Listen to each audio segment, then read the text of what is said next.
Oh, me?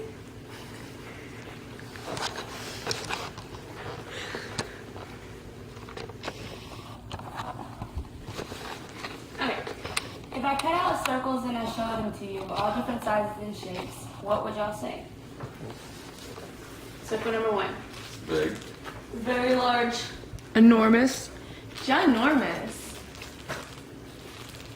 Circle number 2. It's next to the biggest. Big. Huge. Large. Circle number 3. It's middle size. Average. General. Medium. 4. Next to the smallest. Small. Miniature. Little. Circle number 5. It's the smallest. Tiny. Teeny. Weensy weensy. Alright. Growing up, we would see people of all different sizes and shapes and had so many questions, but not enough answers. Obesity has been an interest of mine since I was younger because on my mother's side, it runs in the family. Growing up, we have always heard of obesity, but never really knew exactly what point a body is at its obese state. So today, I will inform you about what obesity really is, what happens to the body of an obese person, and the medical facts behind it. When people hear the term obese, they automatically think of the weight of a person and think of none of the negative factors of it. According to the World Health Organization, obesity has reached epidemic proportions globally, with at least 2.8 people dying each year as a result of being overweight or obese. So what is obesity? According to the World Health Organization, obesity is defined as excess body fat and varies by height. Because body fat is difficult to measure directly, obesity is often measured by body mass index, which is your BMI. A common scientific way to screen for whether a person is underweight, normal weight, overweight, or obese. For our first one, we have underweight, which is being 110 pounds or less with a BMI of 18.5. For example, if you are 5'7" and weigh 110 pounds, you're considered underweight. Individuals who are underweight are at high risk for malnutrition. Being underweight can affect growth and development, and it can cause infertility and delayed menstruation. Our second one is going to be normal weight, being 111 to 150 pounds with a BMI of 18.5 to 24.9. For example, if you are 5'5" and you weigh 140 pounds, you are considered at normal weight. Research shows it plays an important role in reducing the risk of several types of chronic disease. Our third one will be overweight, which is being 150 to 179 pounds with a BMI of 25 to 29.5. For example, if you are 5'11" and weigh 190 pounds, you are considered overweight. According to the U.S. Department of Health and Human Services, overweight and obesity result from an energy imbalance. The body needs a certain amount of energy, which are calories, from food to keep up basic life functions. The fourth would be obese, being 180 to 210 pounds with a BMI of 30 to 34.5. For example, if you are 6 feet, weighing 210 pounds, you are considered obese.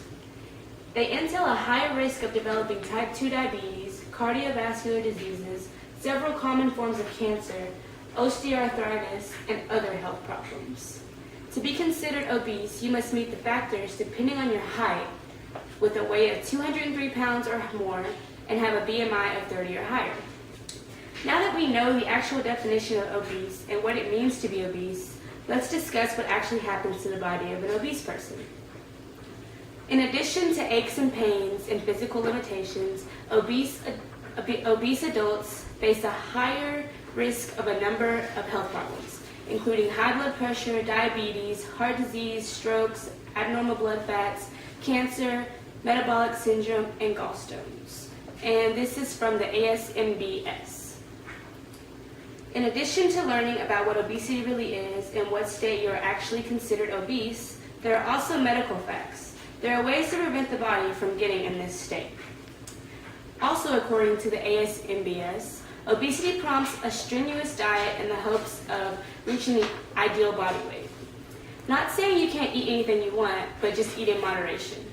Surgical procedures of the upper gastrointestinal tract are collectively called bariatric surgery. Restrictive surgery, these surgeries restrict the size of the stomach, and slow down digestion.